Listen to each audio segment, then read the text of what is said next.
Good morning class. स्वागत है आपका हमारे यूट्यूब चैनल राज ग्लोबल इंस्टीट्यूट में। आज हम पॉलिटी वन लाइनर सीरीज शुरू कर रहे हैं, वो भी एक्सप्लेनेशन के माध्यम से। हम पूरा वन लाइनर के माध्यम से पॉलिटी को कवर करेंगे, जिसमें हम आज पहला चैप्टर ऐतिहासिक पृष्ठभूमि की शुरुआत करेंगे। आइए लेक्चर को शुरुआत करते हैं। अगर आप हमारे चैनल पर नए हैं तो कृपया चैनल को लाइक और सब्सक्राइब करना ना भूलें। चलिए, पहला सवाल है, भारत में ब्रिटिश ईस्ट इंडिया कंपनी कब व्यापार के लिए आई थी? भारत में जो ब्रिटिश ईस्ट इंडिया कंपनी है वह कब व्यापार के लिए आई थी? ऑप्शन है 1700 ईस्वी, बी है 1857, सी 1600 ईस्वी या डी 1757। इसका उत्तर है सी 1600 ईस्वी में। देखिए, जो ईस्ट इंडिया कंपनी की स्थापना 1600 ईस्वी में हुई थी। ईस्ट इंडिया कंपनी की जो स्थापना हुई वह कहाँ पे कब हुई थी? 1600 ईस्वी में हुई। और कहाँ पे हुआ था? इंग्लैंड में हुआ। ठीक। और महारानी एलिजाबेथ प्रथम के चार्टर से उन्हें भारत में व्यापार करने के लिए अधिकार मिले थे। भारत में व्यापार करने का अधिकार जो है कंपनी को किससे मिला था? महारानी एलिजाबेथ प्रथम। महारानी एलिजाबेथ प्रथम के किससे? चार्टर से ईस्ट इंडिया कंपनी को भारत में व्यापार करने का अधिकार मिला था। इसका जो मुख्यतः उद्देश्य था वो भारत के साथ व्यापार करना था। ईस्ट इंडिया कंपनी का जो उद्देश्य था, ईस्ट इंडिया कंपनी का उद्देश्य, क्या उद्देश्य था? भारत में व्यापार करना, ये इसका मुख्यतः उद्देश्य था। लेकिन आगे चल करके कंपनी ने कौन सी शक्ति प्राप्त कर ली? प्रशासनिक और राजनीतिक शक्ति भी प्राप्त कर ली। ईस्ट इंडिया कंपनी ने आगे चलकर शक्ति कौन सी प्राप्त कर ली? प्रशासनिक और राजनीतिक शक्ति। प्रशासनिक और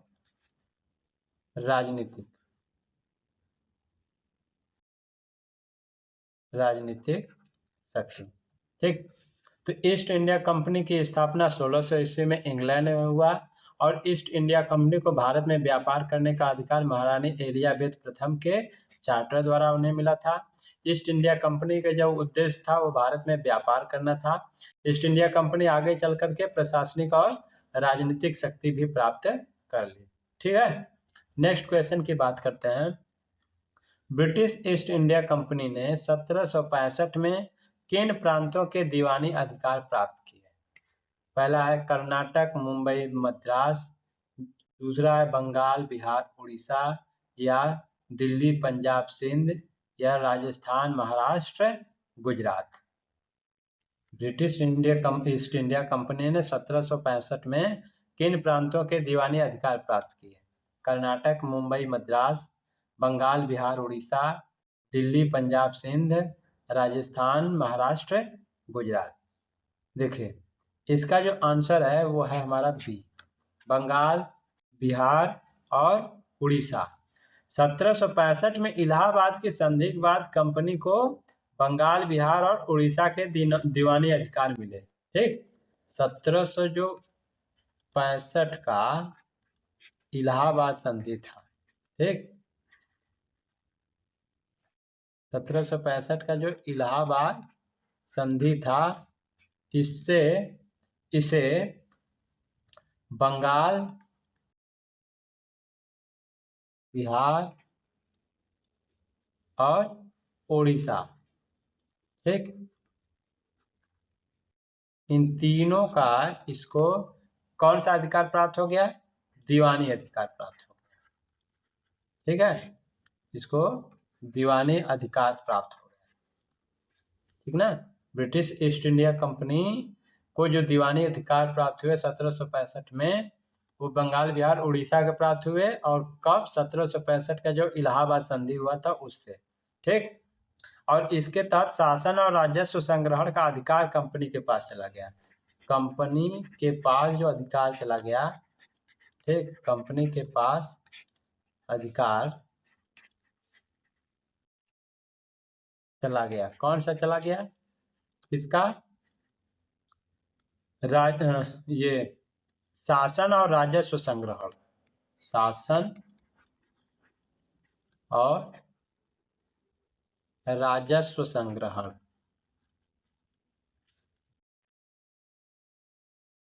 इसका अधिकार कंपनी के पास चला गया। ठीक। और इससे कंपनी शक्ति के क्षेत्रीय केंद्र के रूप में उभरने लगी। ठीक। तो ब्रिटिश ईस्ट इंडिया कंपनी ने 1765 में किन प्रांतों का दीवानी अधिकार प्राप्त किया? तो बंगाल, बिहार और उड़ीसा का। किससे प्राप्त किया? 1765 का जो इलाहाबाद संधि हुआ था उसी से। ठीक। और इससे कंपनी के पास जो अधिकार चला गया, कौन सा अधिकार चला गया? शासन और राजस्व संग्रहण का। नेक्स्ट बात करते हैं। 1858 के सिपाही विद्रोह के बाद भारत की सत्ता किसने अपने हाथों में ले ली? 1858 के सिपाही विद्रोह के बाद भारत की सत्ता किसने अपने हाथों में ले ली? ईस्ट इंडिया कंपनी ने, मुगल सम्राट ने, ब्रिटिश ताज यानी क्राउन ने, फ्रांसीसी ईस्ट इंडिया कंपनी ने। देखिए, 1858 के सिपाही विद्रोह के बाद भारत की जो सत्ता है, ठीक, वह ब्रिटिश ताज यानी क्राउन के पास चला गया था। ठीक। 1857 के विद्रोह के बाद जो विद्रोह के परिणाम स्वरूप 1858 में जो ईस्ट इंडिया कंपनी का शासन था वो समाप्त हो गया। ठीक।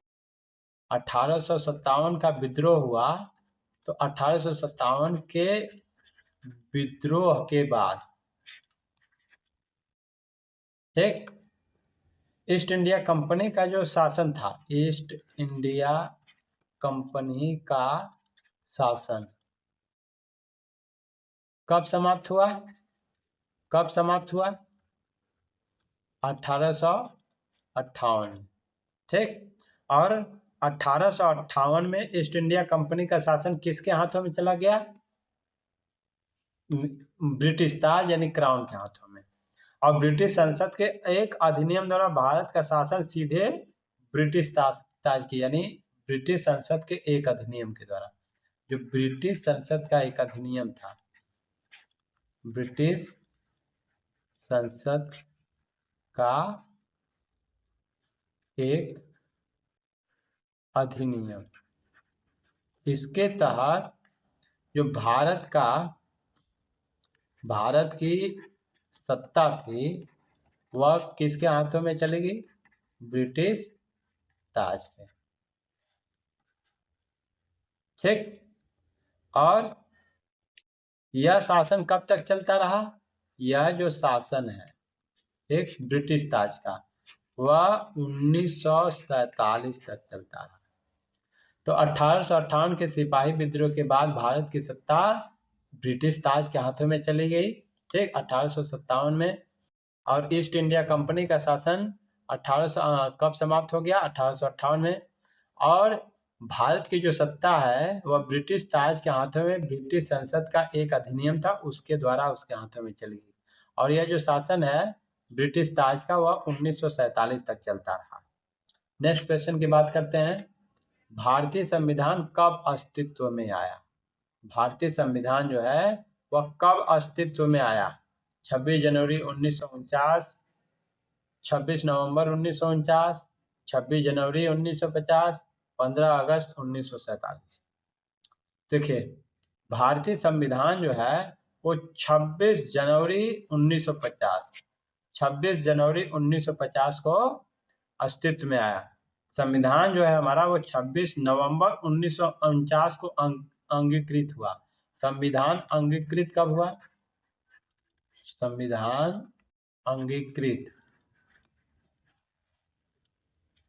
संविधान अंगीकृत की जो तिथि है वो तिथि क्या है हमारा? 26 नवंबर 1949, 26 नवंबर 1949 इस दिन जो है कि संविधान अंगीकृत हुआ। और 26 जनवरी 1950 को जो संविधान है वो लागू हुआ,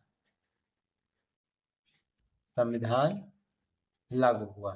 ठीक, और इसीलिए 26 जनवरी को हम गणतंत्र दिवस के रूप में मनाते हैं। ठीक, और इसी दिन 26 जनवरी 1950 को भारत क्या बन गया? गणराज्य बन गया। ठीक, 26 जनवरी 1950 को भारत हमारा क्या बना? गणराज्य बन गया। नेक्स्ट क्वेश्चन की बात करते हैं। भारतीय संविधान सभा का गठन किस वर्ष हुआ? भारतीय संविधान सभा का जो गठन है वो किस वर्ष हुआ? 1945, 1942, 1946 या 1947? देखिए, भारतीय संविधान सभा का जो गठन है वो हुआ 1946 में।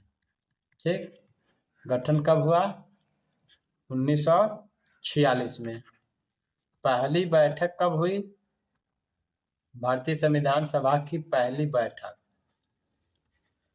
ये पहली बैठक हुई 9 दिसंबर 1946। 9 दिसंबर 1946 को 9 दिसंबर। फिर से देखिए, भारतीय संविधान सभा का जो गठन हुआ वो हुआ हमारा 1946 को। ठीक, और भारतीय संविधान सभा की जो पहली बैठक है, पहली बैठक कब हुई? 9 दिसंबर 1946 को। 9 दिसंबर 1946 को। ठीक, और इसका कार्य क्या था? इसका कार्य जो था वो संविधान निर्माण था।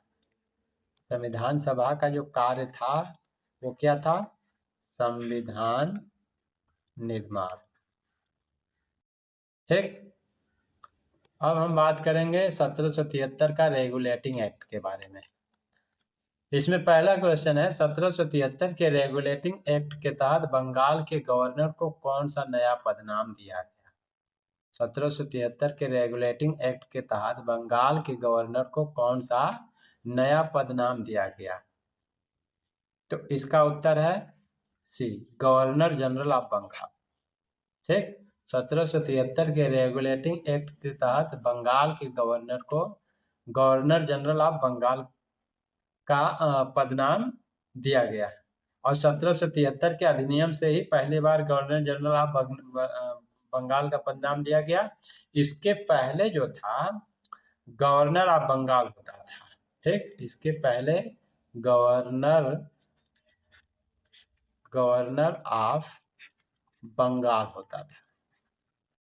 तो 1773 के रेगुलेटिंग एक्ट तहत बंगाल के गवर्नर को पदनाम दिया गया गवर्नर जनरल ऑफ बंगाल, और इसके पहले होता था governor of Bengal.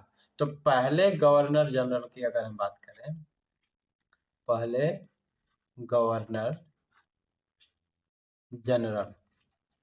Governor general कौन थे? Lord Warren Hastings. Lord Warren Hastings.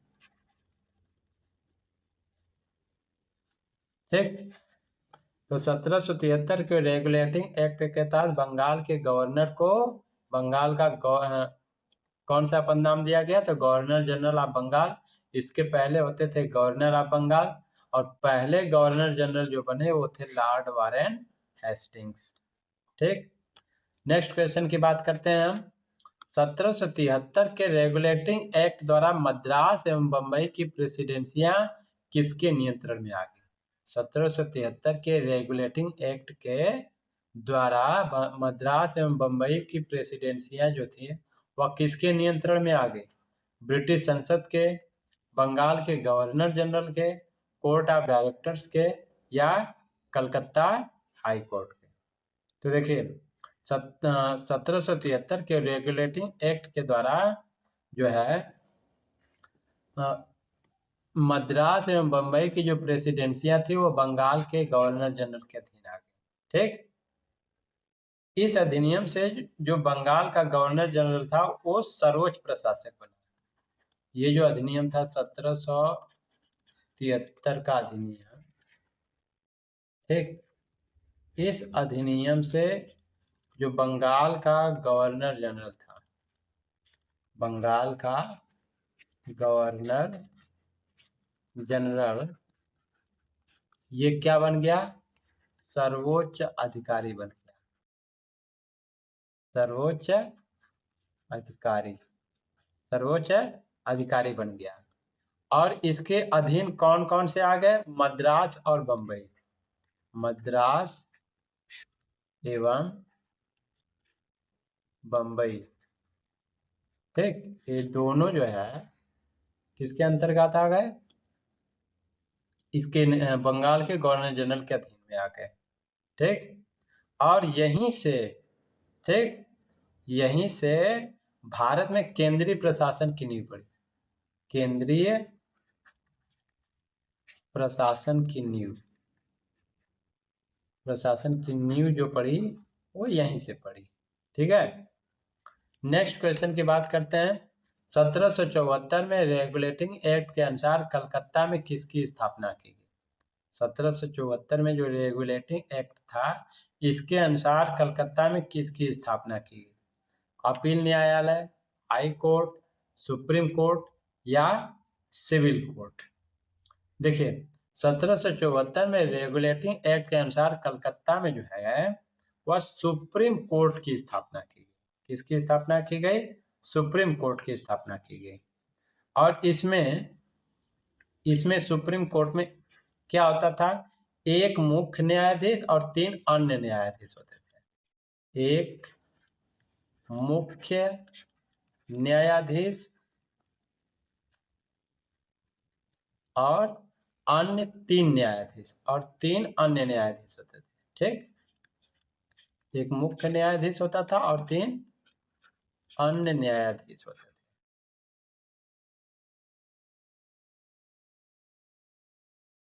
तो 1774 के रेगुलेटिंग एक्ट के द्वारा कलकत्ता में सुप्रीम कोर्ट की स्थापना हुई। इसमें एक मुख्य न्यायाधीश और 3 अन्य न्यायाधीश होते थे। ठीक है, और ये भारत का पहला उच्चतम न्यायिक संस्थान था। यह जो है भारत का पहला उच्चतम न्यायिक संस्थान था, उच्चतम न्यायिक संस्थान था। ठीक है, जो सुप्रीम कोर्ट था यह भारत का पहला उच्चतम न्यायिक संस्थान था। नेक्स्ट क्वेश्चन की बात करते हैं। 1773 के अधिनियम द्वारा कंपनी के कर्मचारियों को क्या करने से रोका गया? जो 1773 का अधिनियम था इसके द्वारा कंपनी के कर्मचारियों को क्या करने से रोका गया? युद्ध में भाग लेने से, निजी व्यापार और रिश्वत उपहार लेने से, भूमि खरीदने से, ब्रिटिश सरकार से शिकायत करने से। तो देखिए 1773 के अधिनियम के द्वारा कंपनी के कर्मचारियों को निजी व्यापार और रिश्वत लेने से रोका गया। इसका उत्तर होगा निजी व्यापार और रिश्वत लेने से रोका गया। जो कंपनी के अधिकारी थे पहले निजी व्यापार का लाभ कमाते थे। ठीक, कंपनी के जो अधिकारी थे, कंपनी के अधिकारी वो क्या थे? निजी व्यापार से, निजी व्यापार से क्या कमाते थे? लाभ कमाते थे। ठीक, और अधिनियम ने क्या कर दिया? इस अधिनियम ने क्या कर दिया? इनको वर्जित कर दिया। कंपनी के अधिकारियों को निजी व्यापार करने और रिश्वत लेने से क्या कर दिया? वर्जित कर दिया। इसके अलावा और क्या कर दिया? भारतीयों से उपहार व रिश्वत लेने से भी रोक लगाई। उपहार व रिश्वत लेने से, भारतीयों से जो उपहार लेते थे और रिश्वत लेते थे उस पर भी जो है इस अधिनियम ने क्या कर दिया? रोक लगा दिया। ठीक, तो 1773 के अधिनियम के द्वारा कंपनी के कर्मचारियों को निजी व्यापार करने, रिश्वत लेने या भारतीयों से उपहार लेने से मना कर दिया गया। नेक्स्ट क्वेश्चन की बात करते हैं। 1773 के रेगुलेटिंग एक्ट द्वारा ब्रिटिश सरकार को कंपनी पर किस माध्यम से नियंत्रण मिला? 1773 के रेगुलेटिंग एक्ट के द्वारा ब्रिटिश सरकार को कंपनी पर किस माध्यम से नियंत्रण मिला? संसद अधिनियम के द्वारा, कोर्ट ऑफ डायरेक्टर्स के द्वारा, ईस्ट इंडिया एसोसिएशन के द्वारा या क्राउन के आदेश से? तो देखिए इसका जो उत्तर है वो बी है, कोर्ट ऑफ डायरेक्टर्स के द्वारा। 1773 के रेगुलेटिंग एक्ट के द्वारा जो ब्रिटिश सरकार को कंपनी पर कोर्ट ऑफ डायरेक्टर के द्वारा नियंत्रण मिला। कंपनी की जो गवर्निंग बॉडी थी वो कोर्ट ऑफ डायरेक्टर थी। कंपनी की जो कंपनी की गवर्निंग बॉडी कंपनी की गवर्निंग बॉडी कौन क्या थी? वो court of directors. Court of directors court of directors थी, ठीक। उसे ब्रिटिश सरकार को राजस्व, सेना और नागरिक प्रशासन की रिपोर्ट देनी थी। इसको रिपोर्ट का क्या क्या देनी थी? रिपोर्ट क्या क्या देनी थी? राजस्व की, और किसको देना था? ब्रिटिश सरकार को, ठीक ना। कोर्ट ऑफ डायरेक्टर को जो रिपोर्ट देना था वो ब्रिटिश सरकार को देना था। और किस किस चीज का देना था? राजस्व का, सेना का और नागरिक प्रशासन का। नागरिक प्रशासन का ये रिपोर्ट देना था जो है कि कोर्ट ऑफ डायरेक्टर को। कोर्ट ऑफ डायरेक्टर यानी कंपनी की जो गवर्निंग बॉडी थी कोर्ट ऑफ डायरेक्टर, इसे जो है कि ब्रिटिश शासन को जो है कि सेना, नागरिक और प्रशासन की रिपोर्ट देना था, ठीक। और इससे क्या हो गया? ब्रिटिश सरकार का जो हस्तक्षेप है वो बढ़ता गया, ठीक। इस प्रकार से आज का ये सेशन समाप्त होता है। मिलते हैं नेक्स्ट क्लास में। अगर आपको क्लास अच्छा लगा हो तो कृपया चैनल को लाइक और सब्सक्राइब करना ना भूलें।